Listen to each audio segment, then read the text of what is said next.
എൻ്റെ കരളെ ഇങ്ങനെ നമ്മൾ കൊതിപ്പിക്കാതെ ഇങ്ങനെ ഒന്ന് ഉണ്ടാക്കി വെച്ചാൽ ആർക്കാ കൊതി വരാത്തല്ലേ. കഴുകി വൃത്തിയാക്കി കരൾ ഒരു കുക്കറിലേക്ക് ഇട്ട് കൊടുക്കാം. ഞാനിവിടെ മട്ടൻ്റെ കരളാണ് എടുത്തിരിക്കുന്നത്.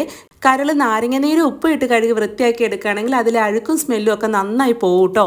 ഇനി ഇതിലേക്ക് 1 ടീസ്പൂൺ ഉപ്പ്, കുറച്ച് മഞ്ഞൾപ്പൊടി, 1 ടേബിൾ സ്പൂൺ ചതച്ചെടുത്ത കുരുമുളകും ഇട്ട് കൊടുത്ത് കരൾ മുങ്ങിക്കിടക്കാൻ അളവിൽ വെള്ളവും ഒഴിച്ച് മൂടി വെച്ച് 3 വിസിലിന് വേവിക്കാൻ വെക്കാം.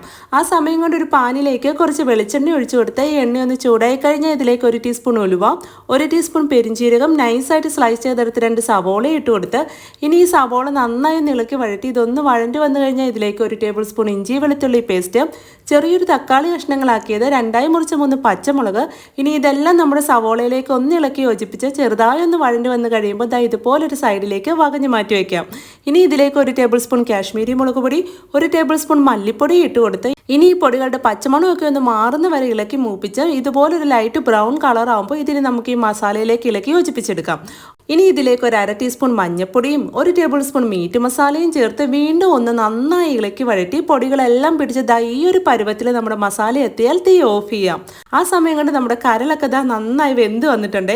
ഇനി വേവിച്ചെടുത്ത കരൾ നമ്മുടെ മസാലയിലേക്ക് ഇട്ട് കൊടുത്ത് മസാല ഡ്രൈ ആക്കി മീഡിയം ഫ്ലെയിമിലിട്ട് ഇളക്കി വറ്റിച്ച് ഈ സമയം ഉപ്പ് നോക്കി ആവശ്യമെങ്കിൽ ഉപ്പും ചേർത്ത് കൊടുത്ത് അവസാനം കുറച്ച് ചതച്ചെടുത്ത കുരുമുളകും വെളിച്ചെണ്ണയും ഒഴിച്ചു കൊടുത്ത് ഇളക്കി വറ്റിച്ചെടുത്താൽ നമ്മുടെ super and tasty liver fry ready. അടിപൊളി ടേസ്റ്റ് ആണ്. അപ്പോൾ എങ്ങനെയാ ഒന്ന് ട്രൈ ചെയ്ത് നോക്കല്ലേ. അപ്പോൾ ഇതേപോലെയുള്ള ഈസി ആൻഡ് ടേസ്റ്റി റെസിപ്പീസിനെ പറ്റി ഒന്ന് ഫോളോ ചെയ്യാനും ലൈക്ക് ചെയ്യാനും മറക്കല്ലേ. അപ്പോൾ ഓക്കെ, ബൈ.